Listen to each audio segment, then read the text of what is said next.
கர்த்தர் நல்லவர்.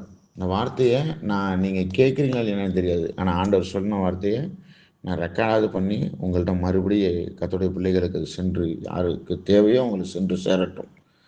கவனமாக கேளுங்க. இந்த ஜெபம் ஒரு 1/2 மணி நேரம் தான். இதில் தூங்குறவங்க இதில் பங்கு பெறாதீங்க. தயவு செய்து சொல்கிறேன். கொஞ்சம் பலவீனமாக இருக்கீங்கன்னா நீங்கள் தூங்கிடுங்க. உண்மையாகவே ஜெபிக்கணும்னு நினச்சா ஜெபம் பண்ணுங்க.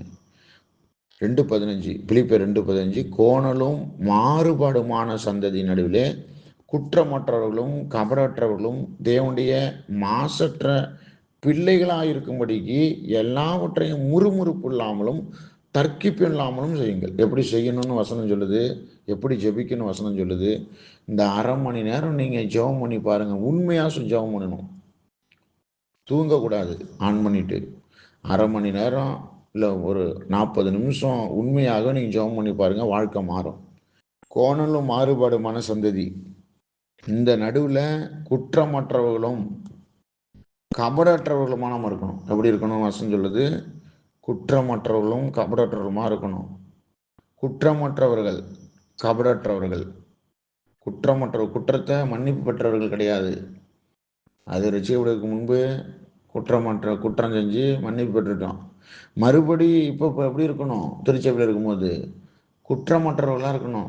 மறுபடி குற்றம் செஞ்சுக்கிட்டு மன்னிப்பு கேட்டுட்டு இருக்கக்கூடாது. குற்றமற்றவர்களாக இருக்கணும், கபடற்றவர்களாக இருக்கணும். பாருங்க, வெகுளியாக இருக்கணும், மாசற்ற பிள்ளைகளாக இருக்கணும். இப்படி இருக்கணுமா, மாசற்ற பிள்ளைகளாக இருக்கணும். பாருங்க, இந்த உலகத்தில் அநேகர் விழுந்து போய் கிடக்கிறார்கள். ஏன் திருச்சபையில் இருக்கிறேன் என்று சொல்கிறவர்களும் விழுந்து போயிருக்கிறார்கள்.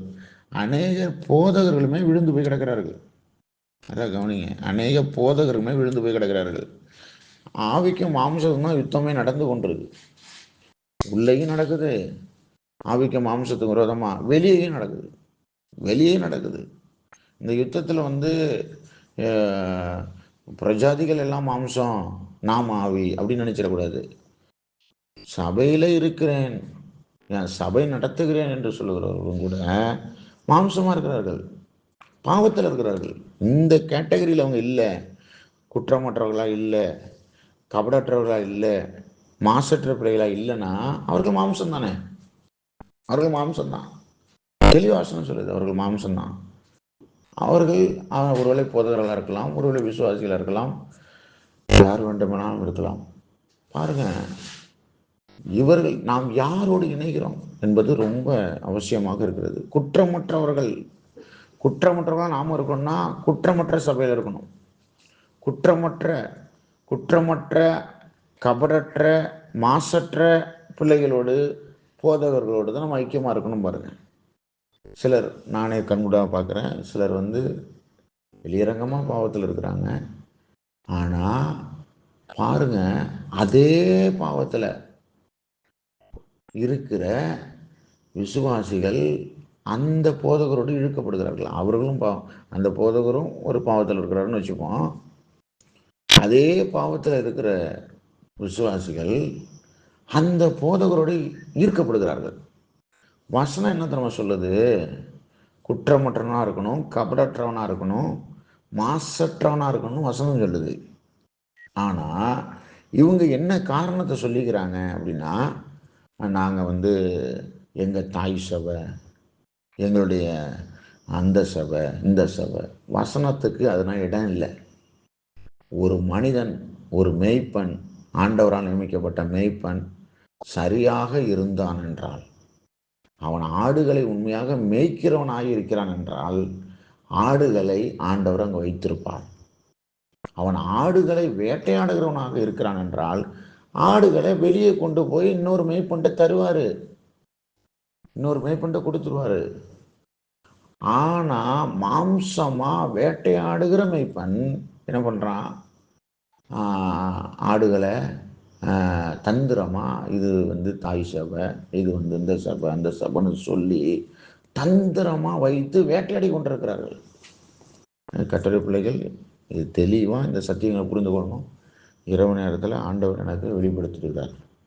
இது இன்னைக்கு மாத்திரமல்ல, ஒரு 2 வாரத்துக்கு முன்பும் ஒரு சபையில் பயங்கரமான இருட்டு இருப்பதையும், அங்கே இருக்கிற ஆத்துமாக்களை நான் உனக்கு கொண்டு வருவேன் என்பதையும் எனக்கு சொன்னார்.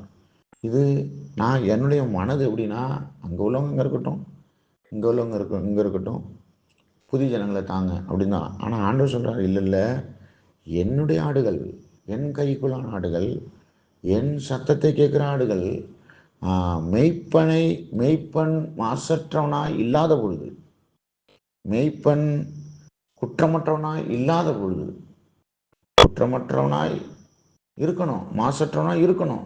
அப்படி இல்லை அப்படின்னா ஆடுகளை ஆண்டவர் தன்னுடைய ஆடுகள் அவர் ரத்தம் சிந்தி மீட்டிருக்கிறார், அவர் கொண்டு வருவார் பாருங்க. அவர் அழைச்சி அதை கொண்டு வருவார், அதை கொண்டு வந்து அதை நடத்துகிறவராக இருக்கிறார். இதை அறியாதவர்கள் அநேகர் விழுந்து போய் கிடக்கிறார்கள், பாவத்திலே உழன்று கொண்டிருக்கிறார்கள். தெரியுங்களா உங்களுக்கு? பாவத்திலே விழுந்து உழன்று கொண்டிருக்கிறார். தப்பிக்க வழியே கிடையாது, தப்பிக்க வழியே கிடையாது. ஏன்னா அவர்கள் போதகர்கள் விழுந்து கிடக்கிறார்கள், இவர்களும் விழுந்து கிடக்கிறார்கள். இவர்கள் கடைசியில் எங்கே செல்வார்கள்? இவர்கள் நரக அக்கினியிலே தான் தள்ளப்படுவார்கள். யோசிச்சு பாருங்க, விழுந்துட்டாங்க. இப்போ புத்தி தெரியணுமா இல்லையா? புத்தி தெரியணும். உடனே என்ன பண்ணணும்? மாசற்ற சபையை தேடணும், குற்றமற்ற சபையை தேடணும், குற்றமற்ற மாசற்ற தரிசனம் பெற்ற ஊழியக்காரனை தேடி தன் ஆத்மாவை காத்துக்கொள்ள வேண்டுமா இல்லையா? ஆனால் மறுபடியும் அதே பாவத்திலே உழன்றுகிறார்கள். என்ன அவர்கள் மனதில் ஒரே ஒரு சிந்தனைனா, அவர்கள் தேவன் போல நினைத்துக் கொள்கிறார்கள். யாரை? போதகர்களை. புரிந்து கொள்ளுங்கள். ஒரு மனிதன் சரியில்லை என்றால், ஒரு மேய்ப்பன் சரியில்லை என்றால், ஆண்டவர் அவனை தள்ளிவிட்டு அடுத்தது நல்ல மேய்ப்பனிடத்தில் கொண்டு வருகிறார் என்பது சத்தியமாக இருக்கிறது. கர்த்தருடைய பிள்ளைகள் இதனால் புரிந்து கொள்ள வேண்டும், இதை அறிந்து கொள்ள வேண்டும். இதை புரியாதவர்கள், அறியாதவர்கள் தான் பாவத்திலே உழன்று கொண்டு கிடக்கிறார்கள். எனக்கு தெரிஞ்சவர்களே சில சபைக்கு செல்கிறவர்கள் பாவத்திலே உழன்று கொண்டு கிடக்கிறார்கள். அவர்களுடைய மனதில் ஒரு பெரிய கட்டு இருக்கிறது. என்ன கட்டு என்றால், இது தாய் சபை, அவர் தான் பாவத்தில் இருக்கிறாரு. அப்படி ஆண்டவர் தான். ஒரு மனிதன் தொடர்ச்சியாக பாவத்திலேயே இருக்கிறான், நிலைத்திருக்கிறான் என்றால் ஆண்டவருடைய சித்தம் என்ன? ஆண்டவருடைய சித்தம் இந்த வசனத்திலே சொல்லப்படுது. கோணலும் மாறுபாடுமான சந்ததியிலிருந்து ஒன்ன குற்றமற்றவனா இருக்கணும், கபடற்றவனா இருக்கணும், மாசற்ற பிள்ளையா இருக்கணும் என்பதுதான் தேவ சித்தம். அப்படி இல்லை ஒரு இடத்துல அப்படின்னா, பாவத்துல விபச்சாரத்துல ஒரு போதகன் இருக்கிறான் என்றால் அந்த சபையில ஒரு மனுஷி, ஒரு விசுவாசி இருக்கக்கூடாது. அது புரியாம, இந்த வெளிப்படையான சத்தியமே தெரியாம அங்க கிடக்கிறோம்னா என்ன அர்த்தம்? யோசிச்சு பாருங்க. மாம்சமும் ஈர்க்கப்படும், அது தெரியுமா? ஒரு மாம்சம், ஒரு மனிதன் மாம்சமா இருக்கிறான் என்றால், இவர்களுக்குள்ளும் அந்த எண்ணங்கள் இருக்கிறது என்றால், இவர்கள் மாம்சத்தோடு ஈர்க்கப்படும். நம்ம எதிர்ப்பார்கள், நமக்கு விரோதமாக பேசுவார்கள். என்ன, எப்படி பேசுறாங்க, என்னங்க அப்படின்னா, மாம்சத்துக்கு விரோதமாக ஆவியும், ஆவிக்கு விரோதமாக மாம்சம் யுத்தம் செய்யும். ஆண்டவர் காட்டுறாரு, பாரு இவ்வளவு பெரிய பாவங்கள், கொடிய பாவங்களில் இவர்கள் கிடக்கிறார்கள், இவர்கள் நரக அக்கினியை நோக்கி சென்று கொண்டிருக்கிறார்கள். ஆனால் இவர்களை மனுஷீக போதனைகள், மனுஷீக தந்திர போதனைகள் இவர்களை கட்டி வைத்திருக்கிறது. இவர்கள் சபையில் இருக்கிறேன் என்ற போர்வையிலே நரகத்தை நோக்கி சென்று கொண்டிருக்கிறார்கள். ஒருவன் சபையில், திருச்சபையில் இருக்கிறான் என்றால் குற்றமற்றவனாய் இருக்க வேண்டும், அவன் மாசற்றவனாய் இருக்க வேண்டும் என்று தெளிவாக தேவனுடைய வார்த்தை சொல்லுகிறது. கோணலும் மாறுபாடுமானாய் இருக்கக்கூடாது. அந்த சந்ததியிலிருந்து குற்றமற்றவனாய், கபடற்றவனாய், மாசற்ற பிள்ளைகளாய் இருக்க வேண்டும் என்று வசனம் சொல்கிறது. அப்படி இருக்கும்போது நீ போன சபைக்கு தான் போகணும், நீ வந்த சபைக்கு தான் வரணும், சரியில்லை. எல்லாருக்கும் இதே சத்தியம் தான், எனக்கும் அதுதான், எல்லாருக்கும் இதே தான். பாவத்தில் ஒருத்தன் விழுந்து கிடக்கிறான், வெளியரங்கமாக கிடக்கிறான், அடல்ட்ரியாக இருக்கிறான், ஆண்டவர் அவன்கிட்ட வெளியே கொண்டு வருவார் ஆத்துமாக்களை. நான் அநேகம் பார்த்துருக்கேன். 10 வருஷம் முன்பு ஒரு சபையிலிருந்து ஆத்துமாக்கள் சிதறி ஓடினார்கள். ஆடுகள் சிதறி ஓடினது, அங்கும் இங்கும் ஓடினது. என்ன விசாரித்த பொழுது அந்த மனிதன் விழுந்து போய்விட்டான். ஆண்டவர் ஆடுகளை தப்பு விட்டு வெளியே கொண்டு வருகிறார். இதை புரியாம அறியாம ஏன் தாய் சபை, ஞானஸ்நானம் எடுத்த சபை, முட்டாள்கள், சத்திய வெளிச்சம் இல்லாதவர்கள். ஆண்டவர் சொல்றாருல, என் ஜனங்கள் அறிவின்மையால் சங்காரமாகிறார்கள். சிலருக்கு தெரியுது நல்லாவே, எங்கள்கிட்ட வந்து சொல்றாங்க, அம்மாங்க இப்படிதாங்க, அம்மாங்க இப்படி போயிட்டு இருக்கு. சரி, அப்புறம் ஏன் அங்க இருக்கிறீங்க? அவனுடைய வசனம் என்ன சொல்லுது? கர்த்தருடைய பிள்ளைகள், இதெல்லாம் நீங்கள் தெரிந்திருக்க வேண்டும். அடுத்ததாக நீங்கள் நாம் எப்படி இருக்க வேண்டும்? ஒழுங்குக்கிறவமா இருக்க வேண்டும். முறுமுறுக்கக்கூடாது. பாருங்க, எல்லாத்துலேயும் தர்க்கிப்பு வாக்குவாதம் பண்ற பிள்ளைகளாக இருக்கக்கூடாது. சின்ன விஷயத்துக்கும் முறுமுறுக்கிறது, எல்லாத்துக்கும் முறுமுறுக்கிறது. இதனால் பிசாசின் குணம். சின்ன விஷயத்துக்கும் முறுமுறுக்கிறது. என்ன செய்தார்கள் இஸ்ரவேல் ஜனங்கள்? இதே தான் செய்தார்கள். வனாந்தரத்தில் அவர்கள் நடத்தப்பட்டு கொண்டு இருக்கும் பொழுது, கானானை நோக்கி அழைக்கப்பட்டு சென்று கொண்டிருக்கும் பொழுது முறுமுறுக்க ஆரம்பிக்கிறார்கள். எல்லாவற்றுக்கும் முறுமுறுப்பு, எல்லாவற்றுக்கும் தர்க்கிப்பு. கடைசியாக வனாந்தரத்தில் செத்து மடிந்து போனார்கள். முறுமுறுப்பு, தர்க்கிப்பு எல்லாம் பிசாசத்திலிருந்து வருவது. யோசிச்சு பாருங்க. மாம்சமாகவே இருக்கக்கூடாது. ஆவியில் நம்ம வளர்கிற பிள்ளைகளாக இருக்க வேண்டும். கர்த்தருடைய பிள்ளைகள் நம்ம கவனமாக இருக்கணும். அடுத்து ஒழுங்குக்கிறவமாக இருக்கணும். எப்படி ஒழுங்கு? எல்லாத்துலேயும் ஒழுங்குக்கிறவமாக இருக்கணும். ஒரு ஜெபம் போயிட்டுருக்கு, இந்த ஜெபத்தில் நம்ம பங்கு பெற்று அது சரியாக ஜெப நேரத்தை முழுமையாக முடிக்கணும். ஒரு சர்ச்சிலேயே செய்தி போயிட்டு இருக்கும்போது வெளியே போகிறது எவ்வளோ தவறோ, அதே போல் ஜெபம் நடந்து கொண்டு இருக்கும் பொழுது டக்குன்னு வெளியே போகிறதுங்க சிலர். நான் மிகவும் அன்பினால் சொல்கிறேன், அது தவறு. ஜெபம் முடிஞ்சு போதகர் வெளியே போன பிறகு தான் நீங்கள் போகணும். ஜெபம் போயிட்டு இருக்கும்போது சிக்னல் இல்லாமல் வெளியே போகிறது, அது நீங்கள் சொல்கிறீங்க சரி. சில நேரத்தில் நீங்கள் இதாகவே போகிறீங்கன்னா அதெல்லாம் தவறான காரியம். அது யோசனை உண்டாக்கும். ஜெபம் போய் கொண்டிருக்குன்னா நீங்கள் சரியாக ஜெபத்தை அட்டன் பண்ணிட்டு தான் போகணும். ஏன்னா அந்த ஜெபத்தில் நீங்கள் பங்கு பெறக்கூடாது. இதில் எல்லாம் கர்த்தருடைய பிள்ளைகள் மிகுந்த ஒழுங்குறவமாக இருங்க.